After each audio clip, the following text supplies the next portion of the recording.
Nosotros vamos a hablar ahora, aunque hablamos del principio de reflexión de Schwartz, realmente viene como una consecuencia de otro principio que es el principio de simetría. ¿Qué queremos hacer ahora? Queremos estudiar el comportamiento de ciertas funciones complejas. En ese aspecto, ese comportamiento, lo que queremos es ver de qué modo, si tenemos una función que está definida sobre un cierto conjunto, cómo podemos ir ampliando el conjunto en el que está definida esa función. Queremos extender esa función. Aquí la palabra en lugar de extensión o similar utilizamos el concepto de prolongación. Y dentro de las prolongaciones vamos a tratar de ver que mantengan esas buenas propiedades. ¿Cuál es el buen comportamiento que tienen nuestras funciones variable complejas? Comportamiento de holomorfía o analiticidad. Por lo tanto, hablamos de prolongación holomorfa o habitualmente en este contexto se habla de prolongación analítica.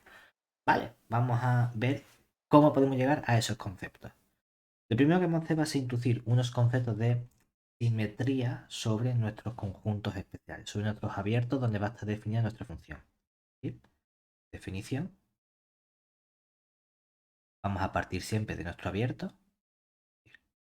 sea omega, contenido del plano complejo, un abierto. Entonces, definimos su simétrico, que lo denotamos mediante omega. Y la notación depende. Si yo pongo una raya horizontal, ¿qué dirías? ¿Qué es esto? El complemento. El complemento O la puede frontera ser también el puede ser. complementario, Cerrado. puede ser la clausura, si estamos en análisis, o puede si estamos conjugando, que es una operación. Mm. Como hay muchas operaciones muy parecidas, vamos a poner un asterisco a lo mejor. Que nos suena seguramente cuando trabajamos con matrices, en la operación de conjugación de matrices.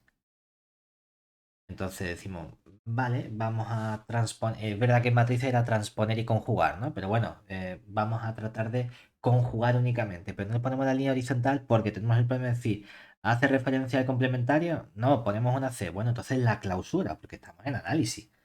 Entonces, como podemos tener esa duda y no confundir clausura con el conjugado, con lo que sea, ponemos este asterisco para definir el simétrico respecto del eje real. ¿Y qué más entonces el simétrico respecto del eje real? Estamos conjugando, es decir, nuestro omega asterisco va a ser simplemente coger todos los z del plano complejo tales que el conjugado pertenece al conjunto omega. Vale. Hay que tener en cuenta que cuando definimos este concepto de simétrico no hace referencia a estudiar si el conjunto es conexo o no conexo. El simétrico se calcula sea cual sea el conjunto correspondiente. En particular, podemos ponerle un apellido a este conjunto omega. Es decir, además,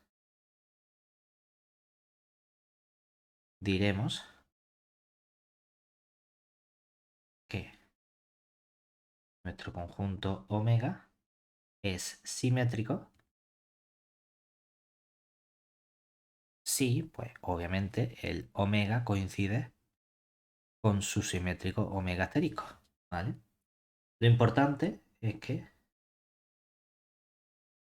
lo tengamos en cuenta, que observemos que el conjunto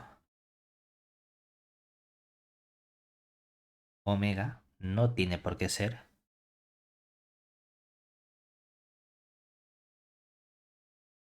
un conjunto conexo. Es decir, podríamos considerar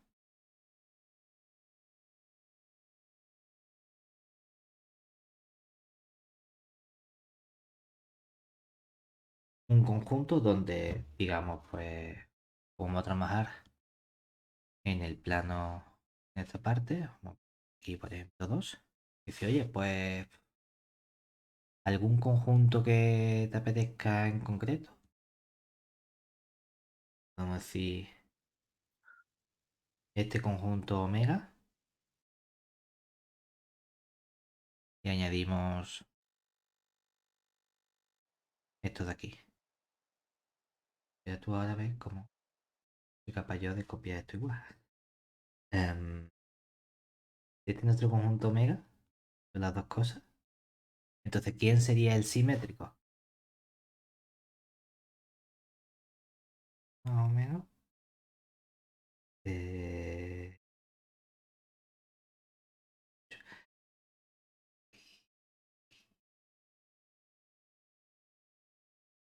eh, ya soy más chuchurri. Miren qué difícil es copiar esto. Quiero ver aquí. Imagínate que esto sale más o menos, ¿no?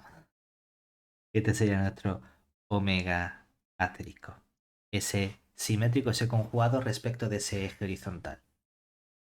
Aquí lo único que estamos diciendo es, aunque el conjunto no sea conexo, podemos calcular esa especie de reflejo, de reflexión con respecto a nuestro eje real. Y en ciertos casos podemos tener que el conjunto directamente sea simétrico. Es decir, cuando cojamos un conjunto y tengamos, pues no lo sé, un conjunto algo tal que así.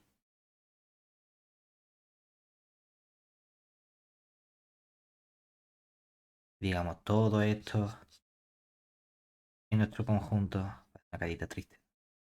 Este es nuestro conjunto omega, entonces cuando hacemos la reflexión, tenemos que justamente este conjunto de nuevo, también con esto de aquí y con esto de aquí, de nuestro conjunto omega asterisco. Entonces aquí sí tendríamos que el conjunto omega sería simétrico.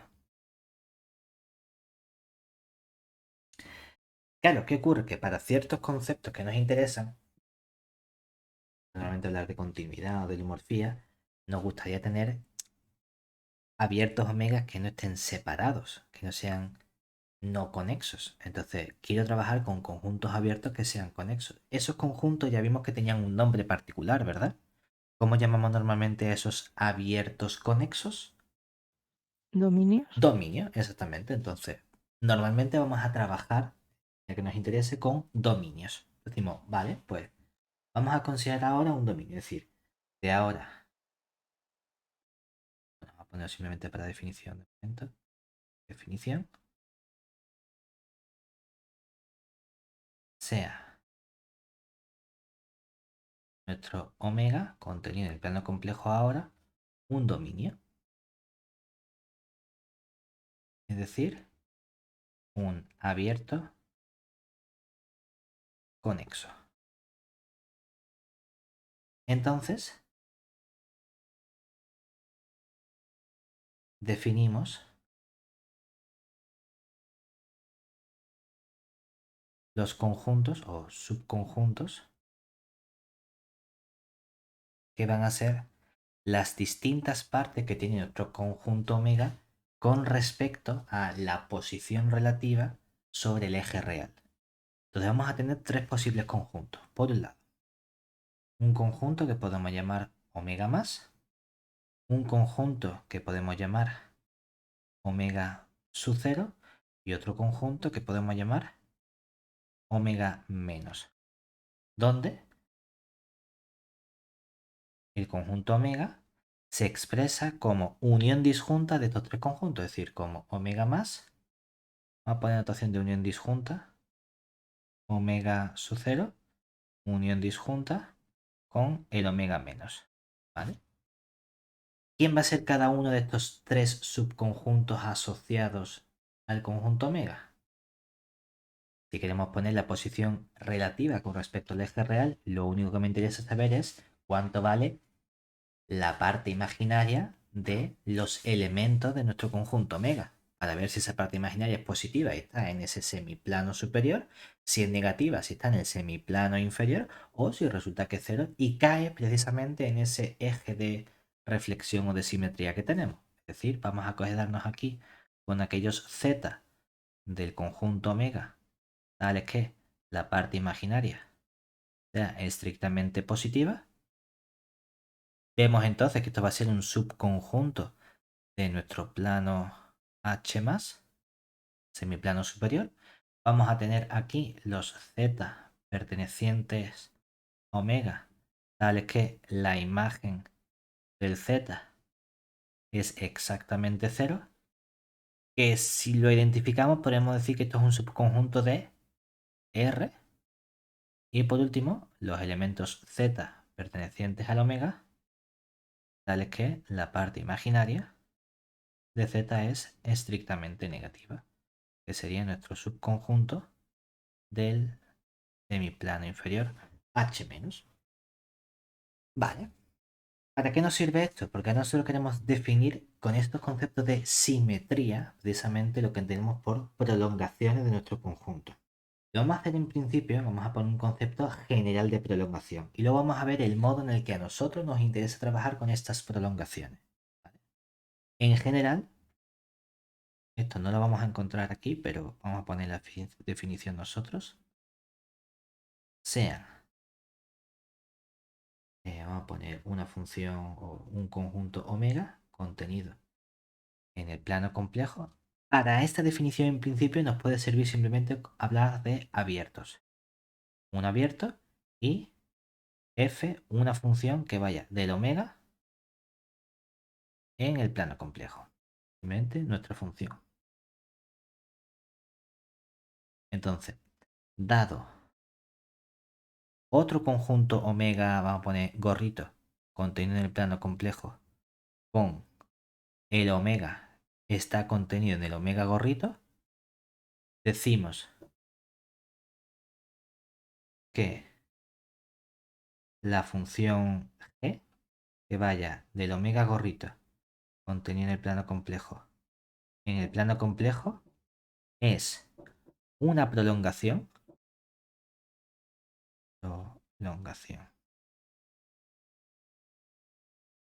de f si lo que ocurre es que cuando restringimos la función g al conjunto omega, ahí coincide con la función f. Es decir, si g restringido a omega es exactamente lo mismo que la función f.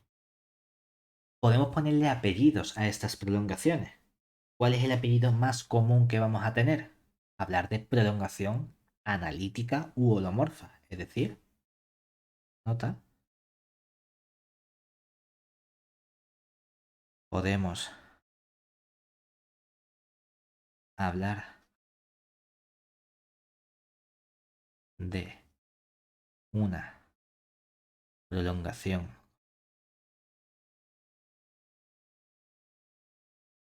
analítica u holomorfa si, ojo, de las dos funciones, la que yo tengo conocida es la f.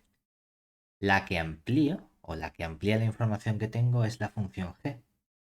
Me da igual el comportamiento que tenga la f, en el sentido de que cuando hablamos de una prolongación analítica, a lo mejor la f no es analítica. A lo mejor es solo continua. Lo que me interesa es ver si puedo coger una función g que tenga ese comportamiento de holomorfía. Que tú dirías, PD, obviamente si la g es holomorfa y la restringo un conjunto, en ese conjunto sigue siendo holomorfa. Por lo tanto, necesito que la función f sea también holomorfa. Vale, vale. Pero el apellido que le ponemos es lo que le pasa a la función g con la que ampliamos. Es decir, queremos hablar de una prolongación analítica u holomorfa si la g es holomorfa ¿dónde? No necesito que tenga el buen comportamiento en el omega. Quiero tener el buen comportamiento en el omega gorrito. En el mayor conjunto donde esa nueva función está definida. ¿Vale? Obviamente esto solo lo vas a poder hacer si la f ya de por sí es holomorfa en el conjunto omega. Es decir, obviamente es necesario que la f de por sí sea holomorfa en el conjunto omega. Porque si la F no es holomorfa y la G tiene que ser holomorfa en un conjunto mayor, cuando la restringa el conjunto menor sigue siendo holomorfa, pero ahí es la F que no es holomorfa. No puede ser, ¿vale? Que nosotros ya hemos trabajado con este tipo de funciones realmente, lo que pasa es que no las hemos llamado prolongaciones analíticas hasta ahora. Un ejemplo clasiquísimo sería decir, consideremos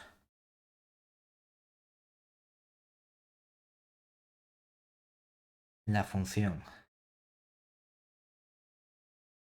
f que va... La mejor situación, ¿cuál es? Un omega contenido en el plano complejo al plano complejo con mínimo, si no quiero que el plano complejo, o sea, que el omega sea todo el plano complejo, le vamos a quitar un punto, ¿verdad? Vamos a quitar el punto cero.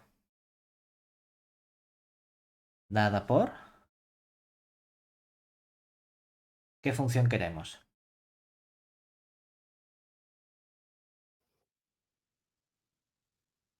Aquí depende, ¿cómo de sencilla quieres la Claro. función?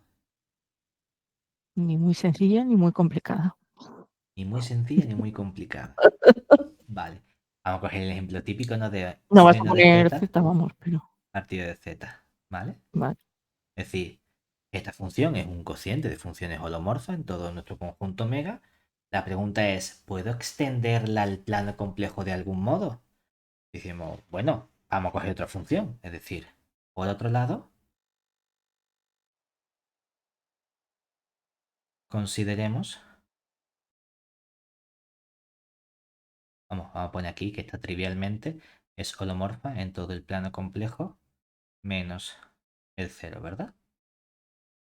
Entonces consideremos la función g que va del omega gorrito contenido en C, de modo que obviamente si el omega gorrito sea más grande, pues ya lo único que nos queda es que el omega gorrito sea ¿quién? Todo el plano complejo, Sí, ¿verdad? Pues vamos a poner que esta función g sea la dada por una función g de z y nos la vamos a inventar nosotros como el seno de z partido de z si z es distinto de 0, la función 1 si z es igual a 0.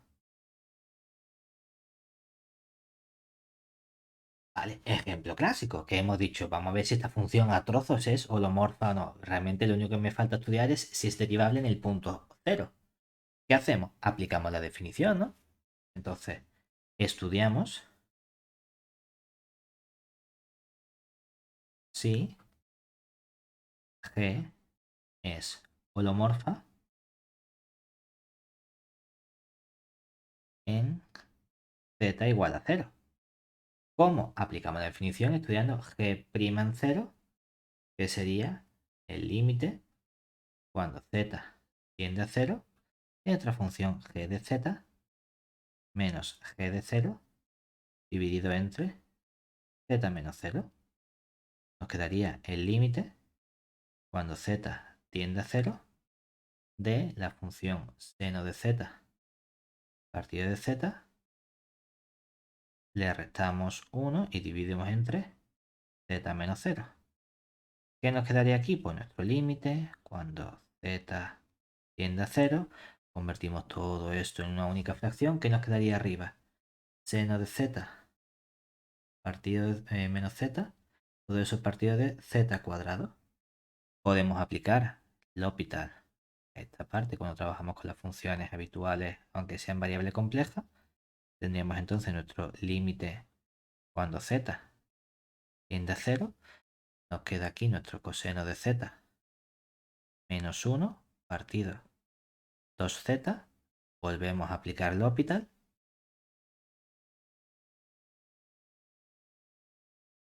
Nos queda entonces el límite cuando z tiende a 0. Nos quedaría aquí el menos seno de z partido de 2. ¿Qué obtenemos así? ¿Que cuánto vale este límite? cero. Cero, ¿verdad? Oye, ¿E' ha existido? Sí, y vale cero. Por lo tanto, mi función g, que era holomorfa en todo el plano complejo menos el cero, también es holomorfa en el plano cero. Luego, esta función g pertenece a las funciones holomorfas en todo el plano complejo, que sería entera, y la función g restringida al omega coincide justamente con la función f, por lo que esta función g que nos hemos inventado sería una prolongación analítica de la función f. Y realmente, ¿cuál ha sido la idea que había detrás de esta construcción? Porque me faltaba ese valor en el punto cero. Hemos cogido como valor en el punto cero el candidato al límite que tenía la función. Vale. Hemos tenido un modo de construirnos estas prolongaciones analíticas. Realmente lo que hemos hecho ha sido, me construyo lo que hace falta para que la función esté bien definida y haya una continuidad por lo menos, y entonces vemos si con esa continuidad también resulta que funciona bien nuestra función y conseguimos holomorfía. Ahora, la situación que queremos realizar nosotros es diferente, en el sentido de queremos construirnos ahora extensiones, prolongaciones de nuestras funciones de modo diferente. Cuando ya no es simplemente, no es que te falta un punto y en el entorno está bien definida, no, cuando faltan más cosas. Cuando tú tienes un conjunto omega únicamente y tienes que ver qué le pasa a ese conjunto omega. Claro, el problema es que el conjunto omega, nosotros vamos a aislar el comportamiento dependiendo de si está por encima, sobre o por debajo de la recta real. Y queremos tener funciones que están definidas únicamente en alguno de esos sitios. ¿Vale? Es decir, ahora, a partir de ahora,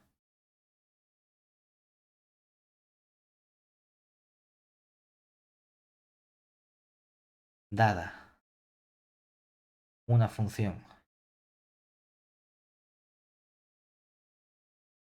o bueno, antes que la función, dado un conjunto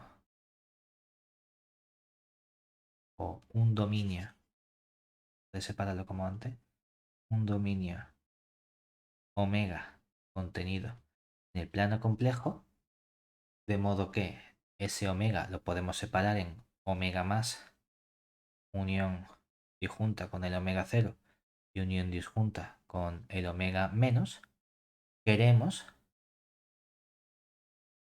extender de algún modo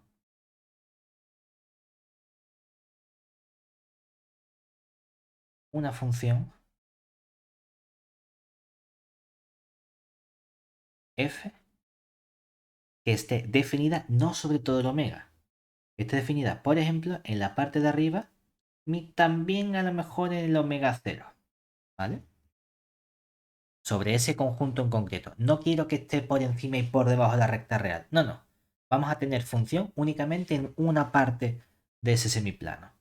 Contenido en el plano complejo, en el plano complejo, ¿vale? Entonces, la idea que sería, geométricamente,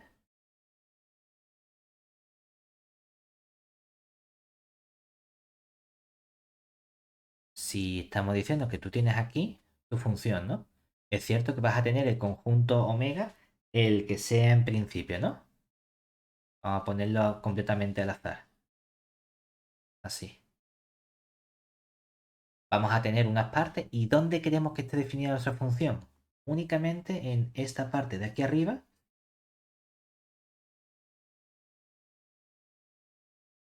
que sería el omega más, y a lo mejor también permitimos que esté en esta parte de aquí abajo,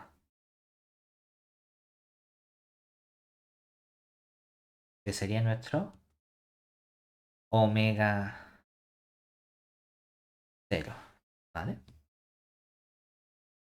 ¿Cuál es la idea natural que eso nos podría ocurrir para decir, ah, es que en estos puntos que aparecen aquí, en este punto sí que tengo definido lo que vale f de z, ¿verdad? O en este otro punto tengo definido lo que vale f de z. O en este otro punto que está justamente en el omega 0, tengo definido lo que vale f de z. Una posible idea sería, ¿por qué no hacemos algún tipo de simetría sobre esta parte de aquí para conseguir un punto que más o menos se comporte aquí con un comportamiento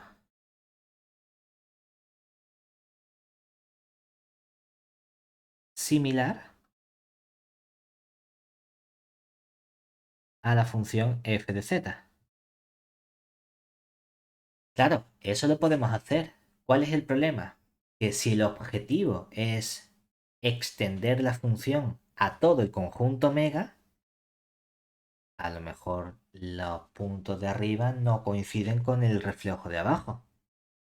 Entonces a lo mejor no voy a ser capaz de extender la función a todo el omega, porque el omega menos y el omega más no son simétricos respecto del eje real. ¿Qué necesitamos entonces? Para decir, quiero por así decirlo, copiar todo ese comportamiento del omega más y llevarlo al omega menos, necesitamos un comportamiento adicional sobre el dominio omega. Necesitamos que el dominio omega sea un conjunto simétrico, que ese es el concepto que hemos visto. Vale, pues aquí nota. Si queremos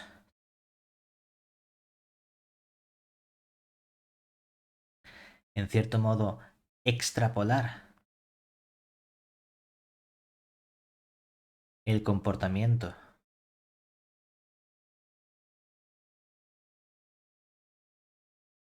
de la función f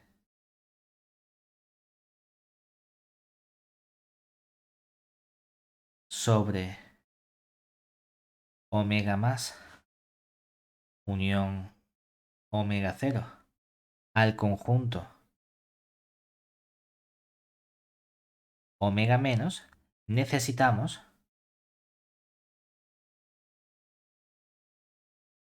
que nuestro conjunto omega sea simétrico. ¿Vale? Simétrico.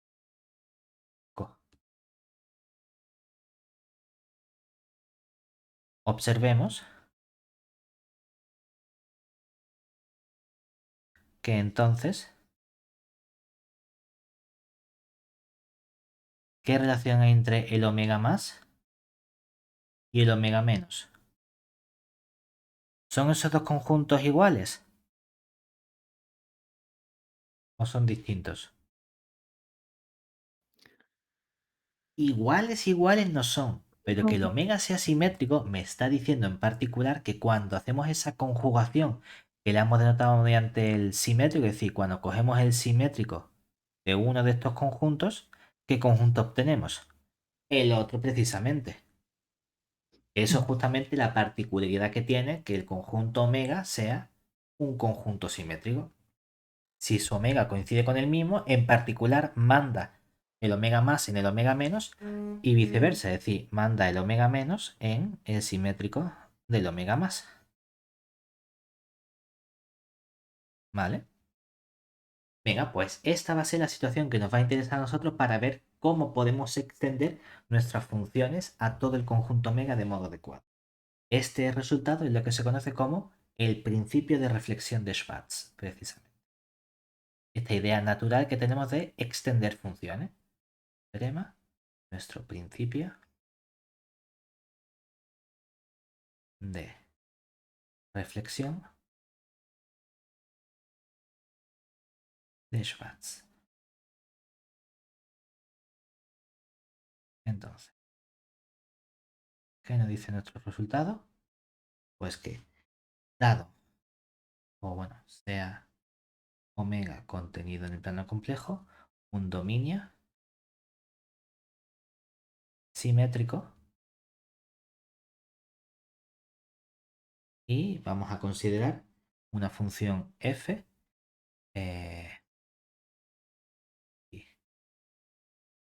f, una función que esté definida en principio en todo el omega más, unión disjunta con el omega 0 contenido en C, en el plano complejo, continua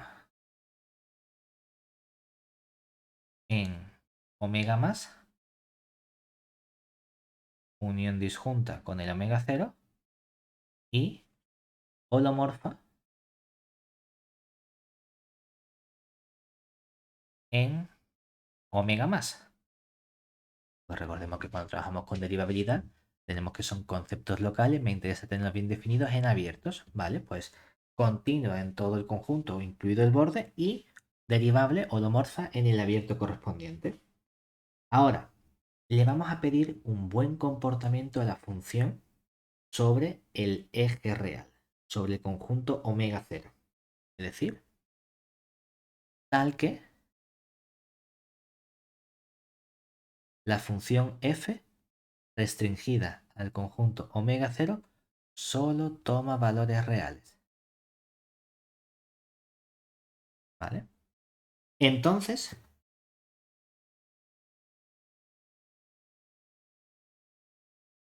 podemos prolongar f a todo omega analíticamente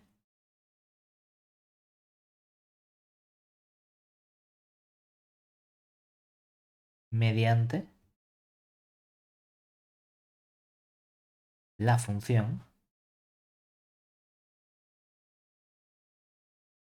g, que esta g de z va a estar definida como, por un lado, la propia función f de z si el z estaba en el conjunto omega más unión con el omega 0. Ahora, el tema es, ¿cómo la vamos a definir cuando el z pertenezca al omega menos? Esta es la duda que tenemos aquí, ¿verdad? ¿Qué se te ocurre? Porque la idea de Schwartz es precisamente darse cuenta de qué tenemos que poner aquí. En cierto modo, hay una simetría entre el omega menos y el omega más. Es decir, pasar del omega menos al omega más cuando esos conjuntos son simétricos es conjugar esos conjuntos. O lo que es lo mismo, que un z esté en el omega menos, lo que significa es que el z conjugado está en qué conjunto? En el En el omega más. más. Si yo quiero que la f o que la función g esté en el omega más, puedo decir, haz una cosa, coge el z conjugado y con eso, si este z estaba en el omega menos, el z conjugado está en el omega más, ¿verdad? ¿Y Ujú, qué función es la que puede definir sobre el omega más? La f, ¿verdad? ujú. Ah, pues entonces podríamos poner aquí simplemente la f. Claro, ¿cuál es el problema de eso? El problema de eso es que nosotros sabemos que si queremos mantener la analiticidad, la holomorfía, conjugar pierde esa holomorfía. ¿Cuántas veces hemos conjugado? Una vez. Una. ¿Y por qué no conjugamos otra vez? Ah, pues vamos a conjugar entonces todo esto, porque así estamos haciendo esa especie de identidad en este comportamiento. ¿Vale? Mm, Esa es la idea de Schwartz. De decir, ah, pues conjugamos una vez el punto para poder definir la función sobre ese punto y para no perder la propiedad de derivabilidad, volvemos a conjugar la función completa. Esa es nuestra idea del principio de reflexión. Realmente este principio de reflexión es una consecuencia inmediata de lo que conocemos como el principio de simetría. Te voy a poner el principio de simetría para que lo tengas también aquí y veas cómo podemos hacerlo. Y teorema. Vamos a poner nuestro principio de simetría.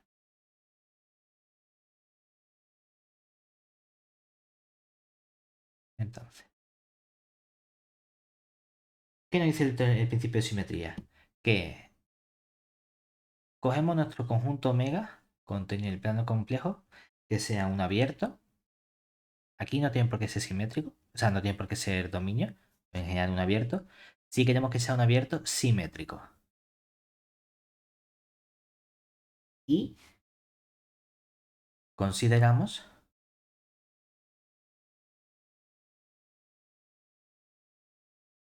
dos funciones,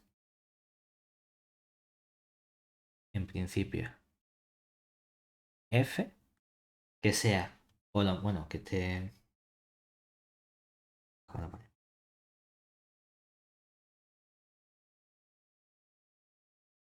A poner directamente que podemos decir f que esté definida en el omega más, unión disjunta con el omega cero, contenido en C, a C. Le pedimos que esta sea continua. Vamos a poner primero las funciones. Una función que vaya del omega más unión omega cero y una función g que vaya del omega menos unión disjunta en el omega cero en C, tales que le vamos a pedir por un lado f, quiero que sea continua en todo su conjunto, es decir, en el omega más unión disjunta con el omega cero y holomorfa en el abierto, es decir, en el conjunto omega más. Mientras que a la función g le pide lo mismo, pero en su dominio correspondiente, es decir, en el conjunto omega menos, unión disjunta con el omega cero y holomorfa en el conjunto omega menos. ¿Vale? Ahí es donde tengo un buen comportamiento de esta función. Ahora, ¿qué queremos además que le ocurra a la función? Tienen una especie de solapamiento, ¿verdad?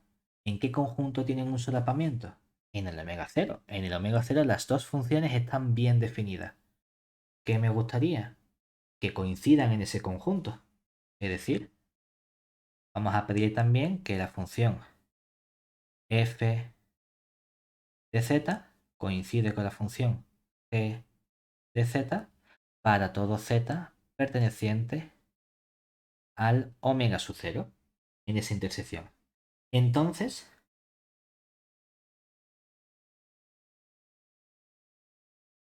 la función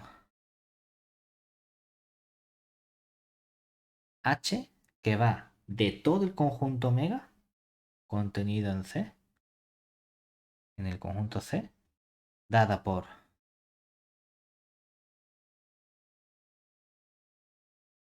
la h de z, va a ser una función a trozos donde coincide con la función f si estamos en z de omega más unión disjunta con el omega cero y coincide con la función g de z si estamos en el conjunto omega menos unión disjunta con el omega cero.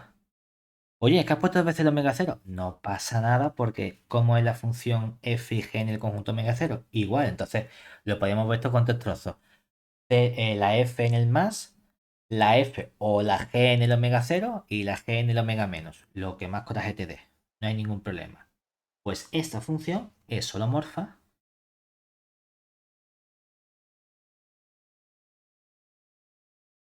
en todo el conjunto omega. ¿Vale? Este es el comportamiento que tiene este principio de simetría. Claro, ¿qué estamos diciendo nosotros entonces aquí? Que realmente las funciones f y g que tenemos son precisamente la función f la que nos den, la función g es la que se construye como f de z conjugado y todo eso lo conjugamos. Y si esas dos funciones son holomorfas en los conjuntos correspondientes, entonces no hay problema. ¿Cómo probamos este principio de reflexión o principio de simetría? Realmente la demostración es inmediata porque lo único que tenemos que hacer es estudiar el comportamiento sobre triángulos. Es decir, la idea de la demostración, ¿cuál es? O la demostración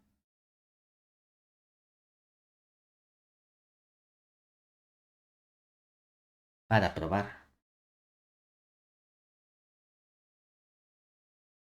que nuestra función h es holomorfa sobre nuestro conjunto omega, aplicamos el teorema de Morera. ¿Qué nos decía el teorema de Morera? Si conseguimos que la integral sobre cualquier triángulo sea siempre nula, entonces tenemos garantía de que nuestra función es holomorfa. Claro, ¿qué ocurre aquí? Que podemos tener dos situaciones con los triángulos correspondientes. O el triángulo está en una de las partes, o el triángulo omega está, o sea, el triángulo está entre el conjunto omega y el eje. Es decir, podemos tener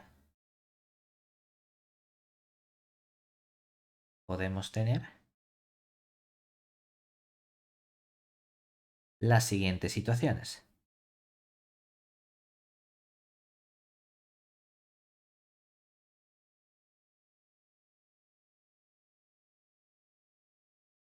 Situación 1. Nosotros cogemos nuestro eje y ahora cogemos el omega. Debería ser simétrico. No sé si me va a salir simétrico, ¿vale? Tú, si no sale simétrico, imagínate que el conjunto omega es simétrico. Es decir, cogemos un conjunto del que sea, más o menos. Este es nuestro omega. Y ahora podríamos tener que el triángulo estuviese en toda la parte del H más unión el omega, omega más unión el omega cero. Es decir, que tengas aquí un punto A, un punto B y un punto C. No tenemos este triangulito de aquí. ¿Vale? ¿Qué ocurre? Que si tuviese todo en el omega más, entonces no hay problema, ¿verdad? Vale, vamos a hacer una cosa. Cógete un punto por aquí, un A', otro punto por aquí, un B', y nos construimos este triángulo. El triángulo con las primas, ¿vale? Podemos tener el triángulo normal y el triángulo prima, así decirlo, ¿vale? Entonces, ¿qué sabemos nosotros sobre la integral en el triángulo de las primas? De la función h de z diferencial de z. Hombre, que en el triángulo de las primas, la función h, ¿con qué función coincide? Como ese triángulo está en el omega más, ¿qué ocurre? Que como nuestro triángulo prima está contenido en el omega más, dentro del omega más, la función h coincide con la función f. O sea que nos quedaría la integral en el omega prima de la función f de z diferencial de z, ¿verdad? ¿Qué le pasaba a la f? Que la f sí era holomorfa en el h de omega más, ¿verdad? Y como la f es holomorfa en el omega más, entonces la integral en cualquier triángulo, ¿cuánto vale? Cero. Cero. Pero, a ver si puedo, voy a dejar separarlo. Eh, pero si el A' sea, tomamos límite cuando se acerca al A y el B' tomamos límite cuando se acerca al B, la función h como es continua. Si tengo esa continuidad de estos compactos en el conjunto correspondiente, puedo intercambiar límite con integral, ¿verdad? Entonces, por continuidad,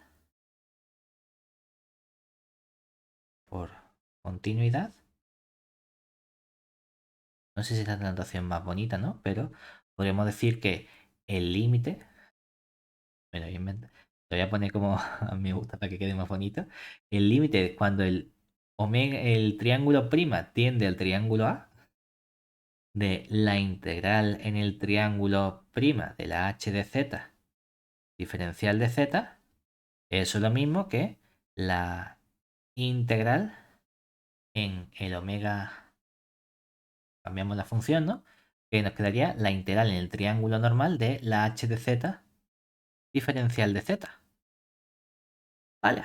Pero, ¿cuánto valen estas integrales que hemos calculado aquí? Esa Cero, cero. ¿verdad? Y entonces el límite de la constante cero, ¿cuánto vale? Cero. Cero. Lo cual significa que la integral en el triángulo normal de la h de z diferencial de z vale cero para cualquier triángulo que esté contenido en el omega más unión disjunta con el omega cero. ¿Vale? Eso tiene un caso concreto, ¿verdad? Cuando el triángulo está en todo el omega más con el omega cero. Análogamente, haríamos el caso del triángulo en el omega menos unión el omega cero, ¿verdad? Simplemente cambiando la F con la G. Es decir, análogamente,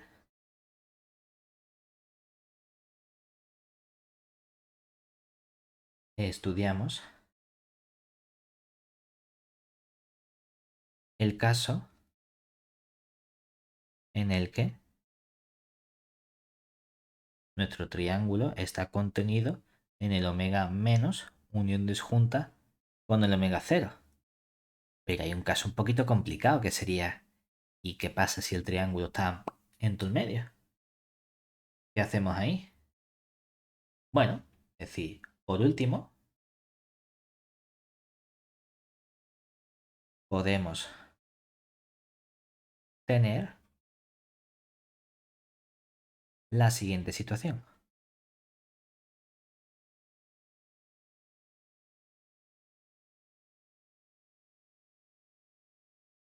Que sería, ¿qué ocurre si nosotros lo que tenemos ahora, todo este conjunto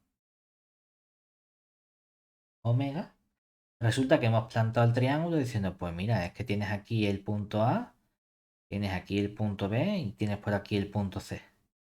Y te queda este triangulito de aquí. ¿Ahora qué hacemos?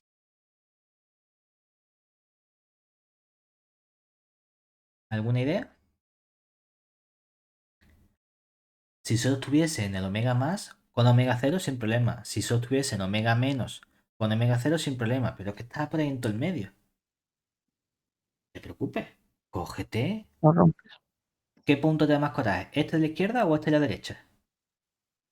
De la izquierda. Pues cogemos este punto. Y con este punto nos vamos a construir este triangulito que tenemos aquí. Nos vamos a construir este otro triangulito que tenemos aquí. Y nos vamos a construir por último, yo que sé, en rojo, este triangulito que tenemos aquí. Entonces vamos a tener un triangulito rojo que está en el omega más unión omega cero. Un triángulo verde que está en el omega menos unión omega cero. Y un triángulo naranja que está en el omega menos unión omega cero. Como para cada uno de estos triángulos la integral vale cero, la suma de las tres integrales también vale cero. Entonces, simplemente tenemos que aquí la integral en ese triángulo completo del h de z, diferencial de z, la vamos a separar en la integral de h de z, diferencial de z, más la integral en el h de z, diferencial de z, más la integral en el h de z, diferencial de z. Y aquí vamos a tener en el triángulo que hemos puesto naranja, en este triángulo naranja, vamos a sumar en este triángulo verde y vamos a sumar en este triángulo rojo. Como cada uno de estos triángulos, este está contenido en el dibujo en el omega menos unión con el omega cero. Este está contenido en el omega menos unión con el omega cero. Y este está contenido en el omega más unión con el omega cero. Nos queda que todas estas integrales valen cero y entonces todo esto vale cero para cualquier triángulo que esté contenido en general en el omega. Luego, si la integral es nula en cualquier triángulo de omega, tenemos que, por el teorema de Morera, nuestra función es holomorfa. Esa es la idea que tenemos ahí simplemente. Claro, lo que hemos hecho realmente, cuando aplicamos nosotros este teorema, el principio de reflexión, es coger una función muy concreta. Estamos cogiendo precisamente la función f de z conjugado y todo eso lo volvemos a conjugar. Es decir, aquí, nota,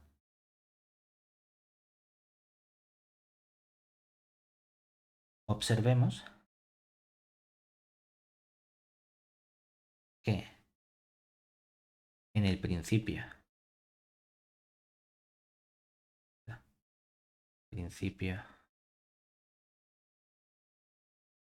de reflexión de Schwarz estamos construyendo o estamos aplicando, queremos, el principio de simetría a las funciones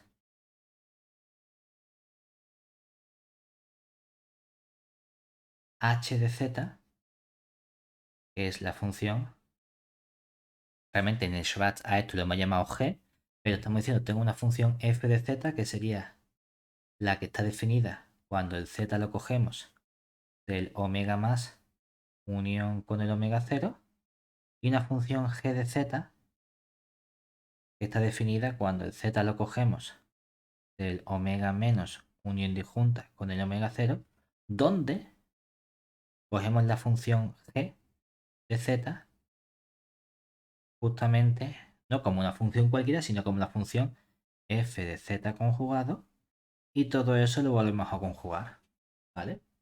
En particular,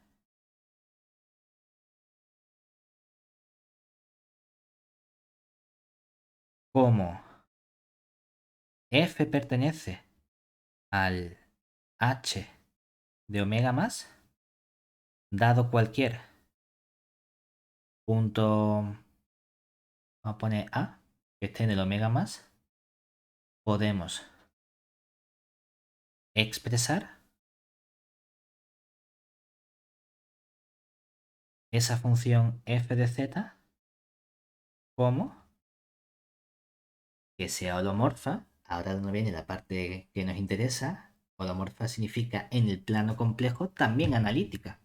Pero analítica lo que indicaba era que la podía expresar mediante un desarrollo en serie de potencia. Ah, es que entonces, que sea holomorfa en ese punto, lo que significa es que puedo encontrar un cierto desarrollo de la forma sumatoria desde n igual a 0 hasta infinito de unos coeficientes a sub n por z menos a, todo eso elevado a n, ¿verdad? Claro, pero entonces, ¿quién es f en el punto z conjugado? Ah, pues eso sería el sumatorio desde n igual a 0 hasta infinito de a sub n por z conjugado menos a, todo eso elevado a n, ¿verdad? ¿Y qué pasa entonces si volvemos a conjugar? Que nos queda nuestra g de z, que sería la f de z conjugado, todo eso conjugado, expresado como un sumatorio desde n igual a 0 hasta infinito. Nos quedan entonces los coeficientes a sub n conjugado y aquí tendríamos el z menos a conjugado y todo eso elevado a n, ¿cierto?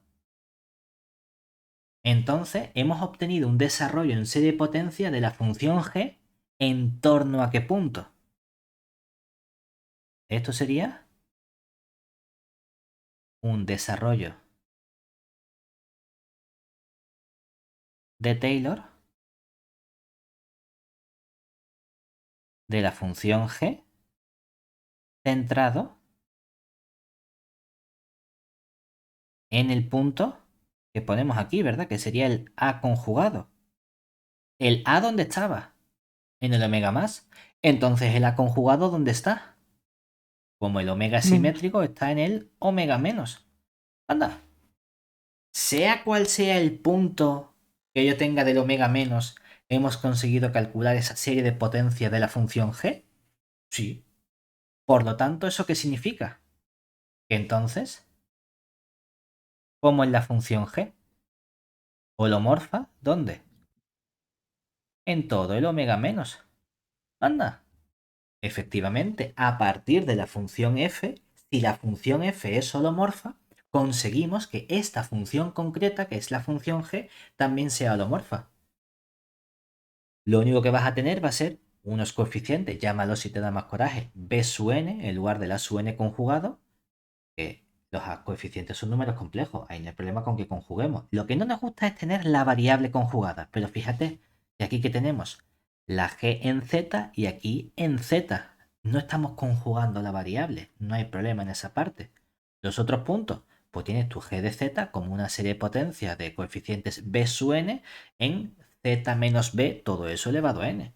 Y la tengo en cada punto b del omega menos. O sea que a partir de los coeficientes de la f, sacar los coeficientes de la g son inmediatos. Y a partir del centro del desarrollo de Taylor de la f, sacar el centro del desarrollo de Taylor de la g es inmediato. Simplemente conjugamos tanto los coeficientes como el centro. Y ya tenemos nuestra correspondiente serie de potencias. Pero si tiene la serie de potencias, es que la función es analítica. Y si la función es analítica, en plano complejo, es que es derivable. Ya lo tenemos todo. O sea que esto es lo que nos dice únicamente que el principio de reflexión de Schwartz, la idea que tuvo fue que se da cuenta, ¿no? Que no es que te diga, wow, pues tampoco parece tan. Pero es interesante el ver cómo podemos extender de esa forma simétrica estas funciones. La única apreciación que tenemos aquí es que nosotros estamos haciendo estas extensiones, lo estamos haciendo en un principio, sí, reflexiones sobre una recta, ¿verdad? Hay dos elementos importantes en el plano complejo con los que nosotros trabajamos, que son rectas y circunferencias. Y hemos visto precisamente con nuestros elementos de conjugación y de inversión cómo podemos pasar de unas a otras. Siempre tenemos que hacer una reflexión o este principio de reflexión de Schwartz solo funciona para conjuntos que sean simétricos respecto del eje real. En realidad no. ¿Por qué? Porque la idea que hay detrás, si yo aplico una rotación, un giro al eje real, lo puedo transformar en cualquier otra recta. Por lo tanto, en realidad, puedo decir, si yo tengo una recta arbitraria, podría deshacer ese giro, llevarlo al plano real o a la recta real, aplicar el principio de reflexión sobre esa recta real y luego volver a aplicar el giro y decir, sí, que este principio de reflexión de Schwartz lo puedes hacer también para cualquier tipo de recta arbitraria. Sí, vamos a ponerlo como una nota.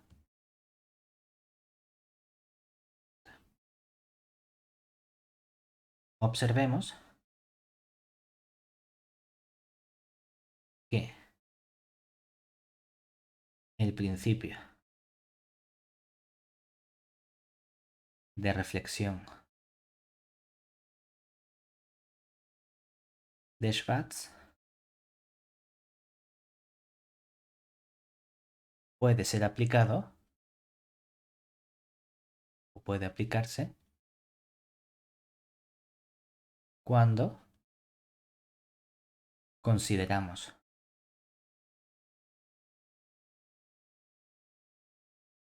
simetrías con respecto a una recta arbitraria.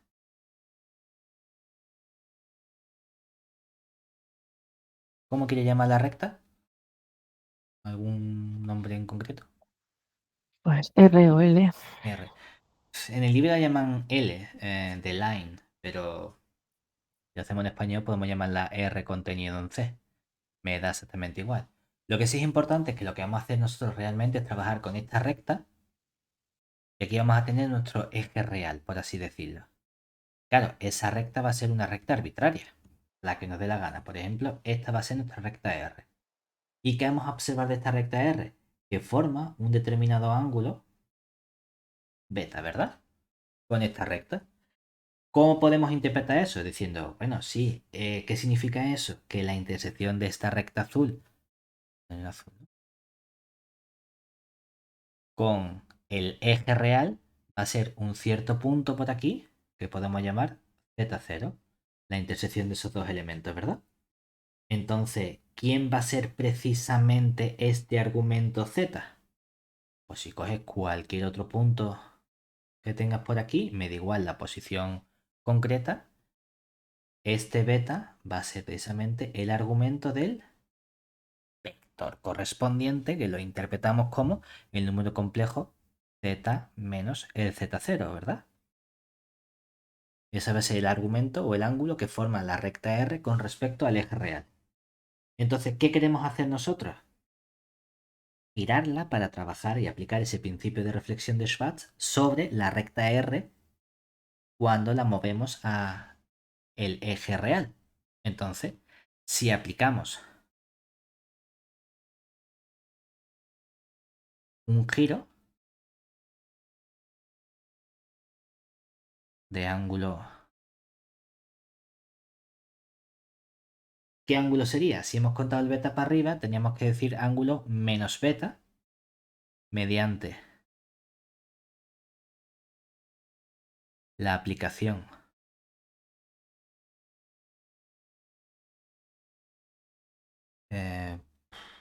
¿cómo que llama?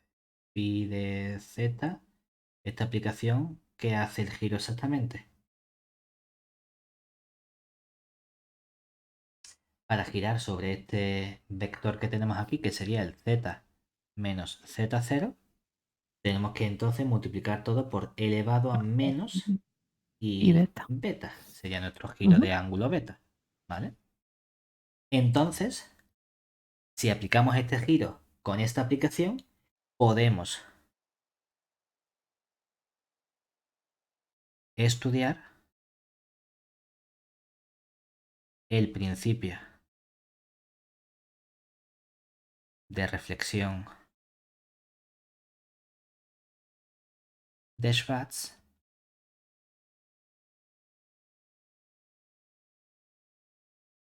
sobre la recta R. Claro, realmente, ¿qué era lo que hacíamos sobre el eje real? Cogíamos un Conjunto. conjunto omega, ¿verdad? Y necesitamos que ese conjunto fuese simétrico con respecto al eje real. Y lo separamos en un omega más, un omega cero y un omega menos. El omega más y el omega menos estaban hiperidentificados con parte imaginaria positiva y parte imaginaria negativa. Ahora imagínate que yo en este conjunto tengo aquí este omega. El omega cero podría estar perfectamente delimitado, ¿verdad? Es decir, el omega cero es la parte del omega que cae sobre la recta R. Entonces, aquí consideramos ahora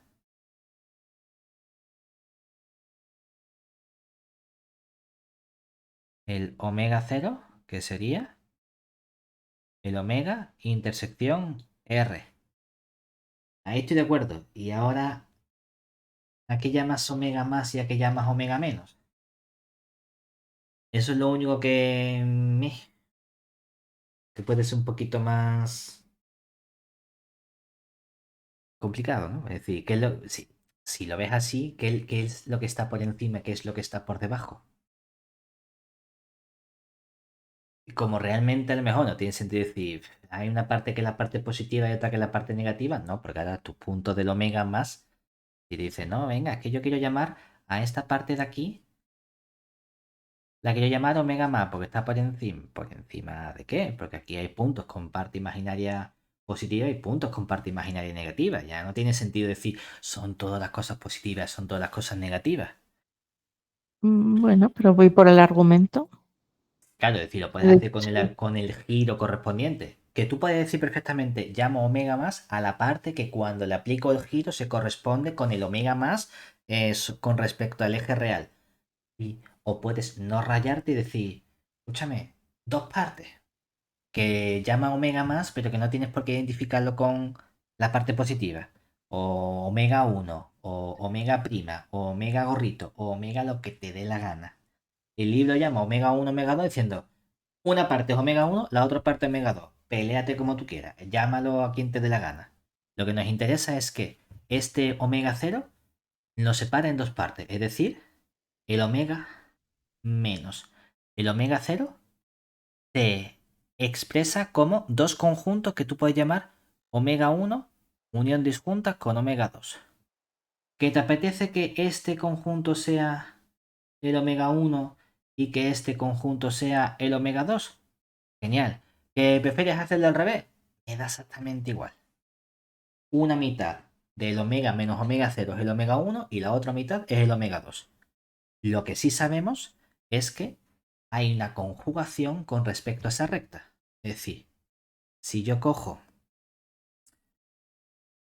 ¿cómo lo podemos poner aquí?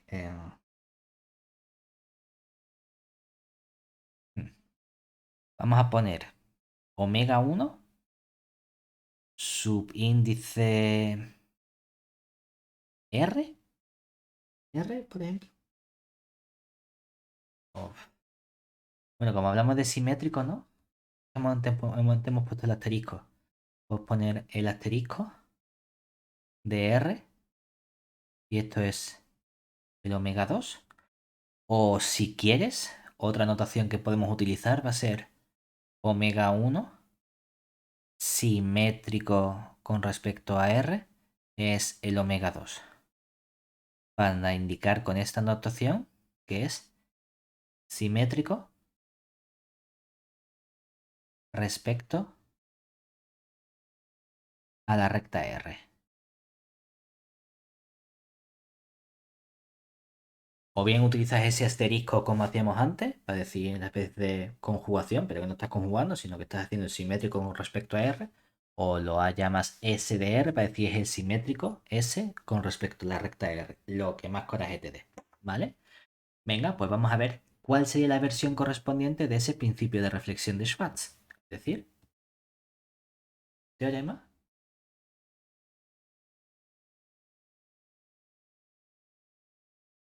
en las condiciones anteriores.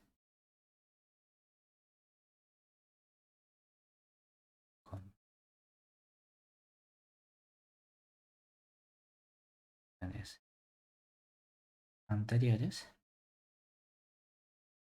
Si cogemos nuestra función eh, dada f, ¿qué es lo importante de esta función f? Que estuviese en alguna de esas dos mitades. Es verdad que antes pusimos en el omega más unión el omega cero. Hubiese dado igual hacerlo al revés.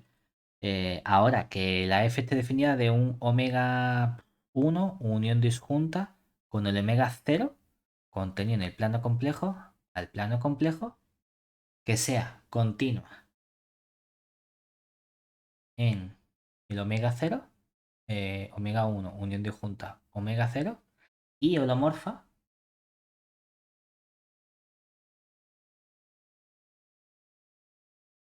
en el conjunto abierto que sería omega 1, ¿verdad? ¿Qué más necesitábamos? Antes, lo que nos hacía falta es que ¿qué valores tomaba en el omega 0? Valores reales, ¿verdad? Valores reales significaba que estuviesen en esa recta horizontal. Si la simetría no tengo por qué hacerla con respecto al eje real, sino puedo hacer con respecto a cualquier otra recta, en realidad los valores que tome la f no tienen por qué ser valores reales. Lo que me interesa es que sean valores situados sobre de la recta. cualquier recta. Es decir, tal que cuando yo coja la f y la restrinja a una recta, a la recta del omega 0, eso quiero que esté contenido en otra... ¿Qué recta le pongo? R tilde recta. ¿Vale? Eso es lo que queremos. O bueno, para ponerlo más bien contenido, en lugar de f así, vamos a poner la imagen, para que sean los valores directamente. Tal que la imagen de f restringida a la recta omega 0, quiero que esté sobre una recta r tilde que sea una recta. ¿Vale? Entonces, existe una función g que va de todo el omega en c, que es una prolongación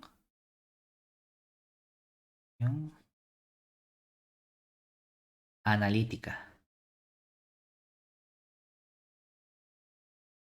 de la función f en todo el conjunto omega, la cual viene dada por... ¿Quién era esa función g de z? Hombre, si el z lo cogíamos del omega 1 unión disjunta con el omega 0, ahí cuál es la función que ya conocíamos. La función f, ¿verdad? Ahí tenía que coincidir con nuestra función f de z. El problema era qué ocurre cuando el z lo coges de la otra parte, del omega 2, ¿cierto?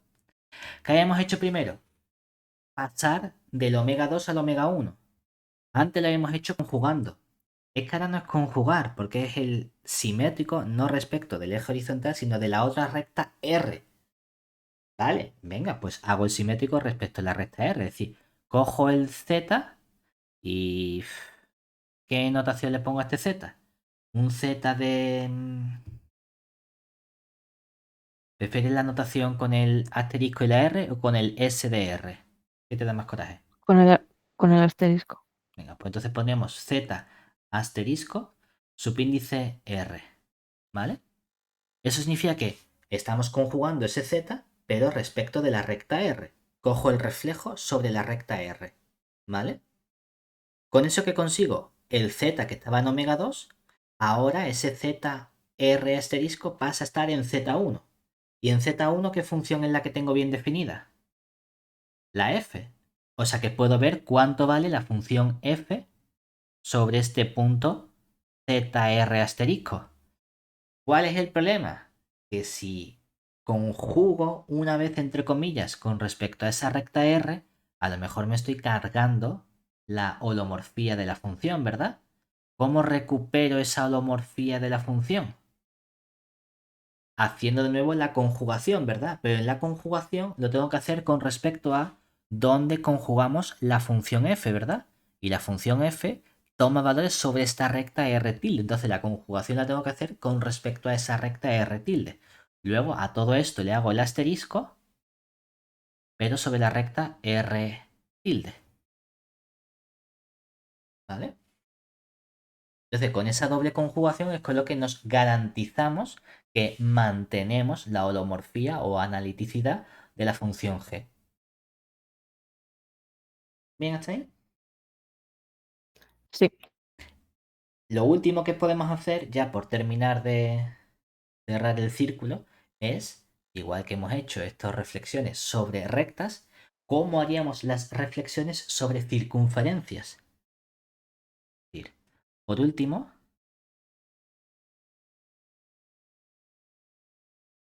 veamos qué ocurre sobre circunferencias.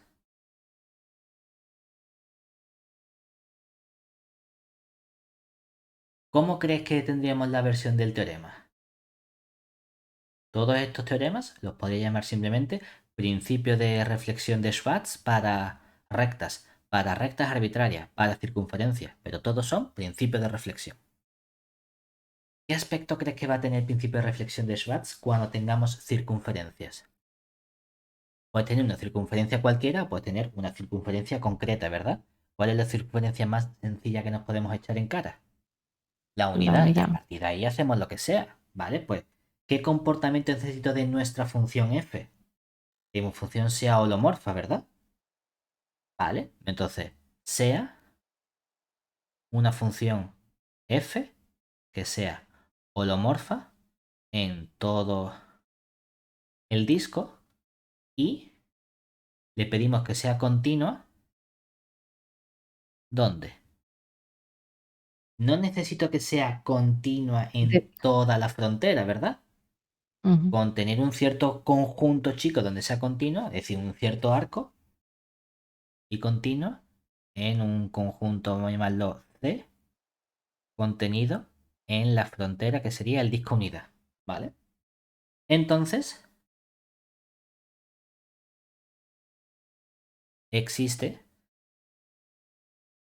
una función g que va a ser definida en todo el plano complejo, a todo el plano complejo, prolongación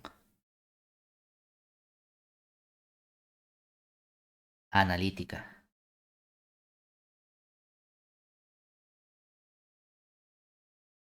de f dada por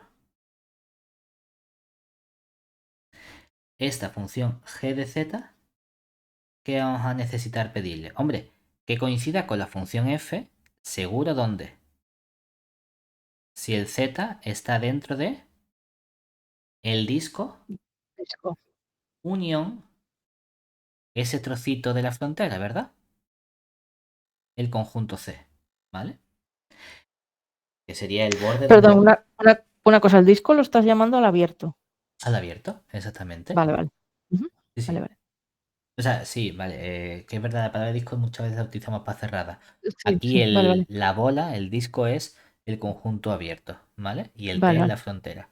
O sea, es la bola de centro cero radio 1. Exactamente, bola de centro cero radio 1, que la notación habitual es ponerle la D con las dos rayitas. Y ahora, esta C es como si dijese mi omega es el disco, o el omega, es que no, aquí un omega 1 es el disco y el omega 0 es ese trocito de circunferencia, ¿vale? ¿Y qué vamos a hacer nosotros ahora? ¿Cómo podemos definir la función para que los valores z que no están en el conjunto D? ¿Qué hacemos ahí? Si no está en el D, es que el módulo de ese punto z es mayor que 1, ¿verdad?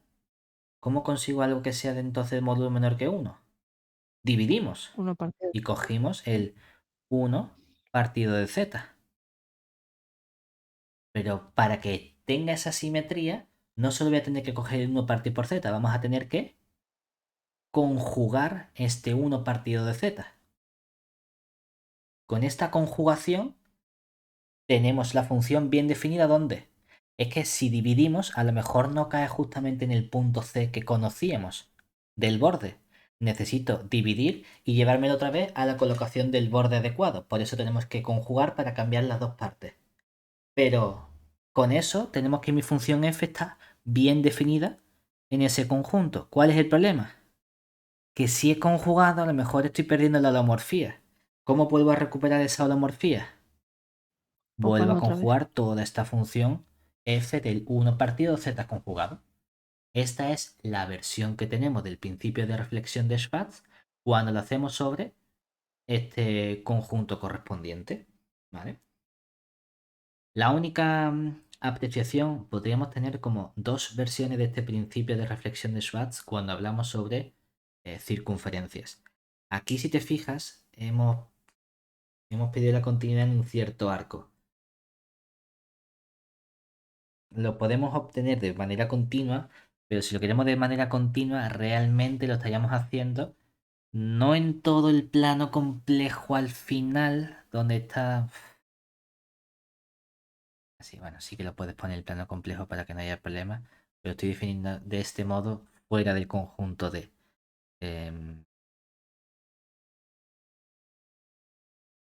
no estoy muy contento con esta forma de escribirlo. Me gustaría... Es que realmente la f de z está en este conjunto de unión este trocito de frontera.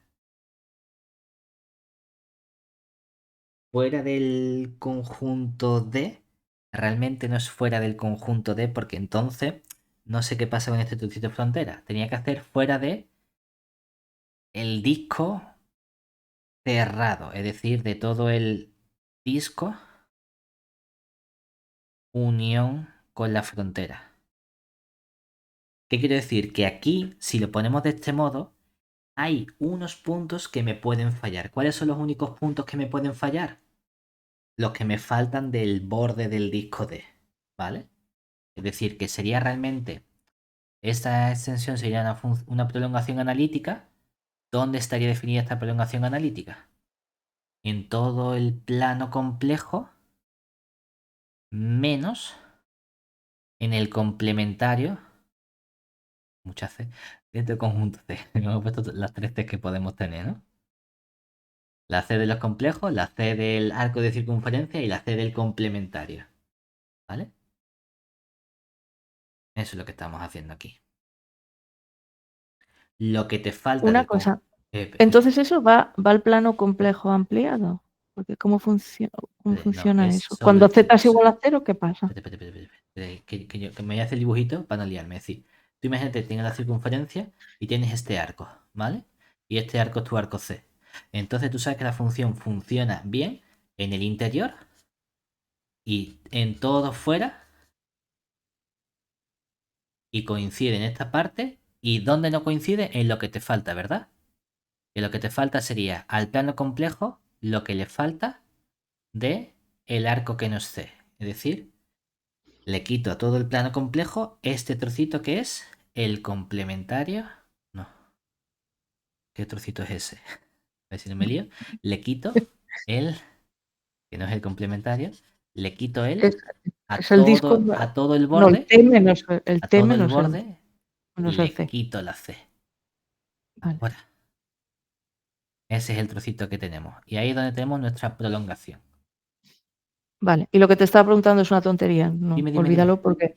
No, porque estaba preguntando qué pasa si Z es cero, pero entonces está en D y ya no pasa nada, es F de Z. Exactamente.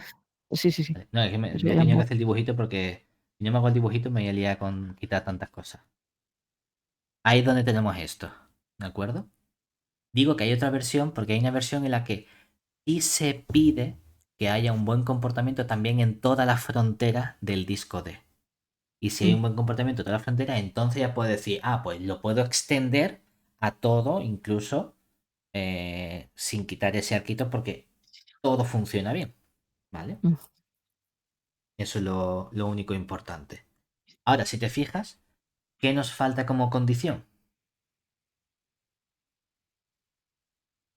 ¿Qué hemos pedido todo el rato en la frontera? ¿Qué hemos pedido en todo el rato en ese omega cero? En el omega cero, ¿qué hemos pedido todo el rato sobre el comportamiento de la función?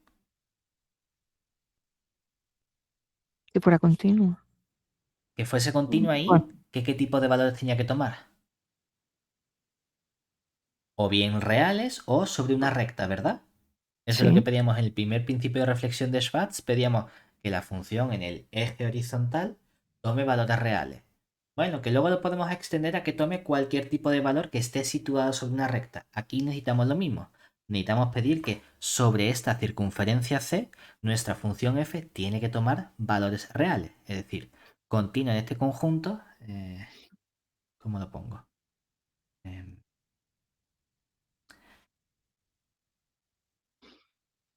y... ¿Dónde me va a caber? F, holomorfa en esta parte, continua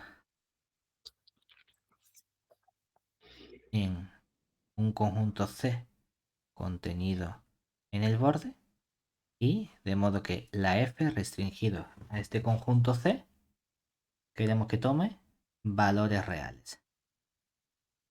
¿Vale? Para que cuando hacemos el conjugado coincidan esos dos conjugados y el modo de que coincidan esos dos conjugados que sean valores reales y nos queden iguales. En Mm. ese caso podemos extender analíticamente esta función sin ningún problema a todo ese conjunto menos el arquito que nos falta. ¿Vale? Y con eso tenemos las tres versiones, por así decirlo, de nuestro principio de reflexión de Schwartz. El caso clásico, que es la reflexión sobre el eje horizontal con la conjugación habitual. Luego, cuando hacemos una conjugación, una simetría con respecto a cualquier otro tipo de recta. Y por último, cuando hacemos esa conjugación con respecto a una circunferencia. Esos son los tres tipos que podemos obtener. ¿Vale?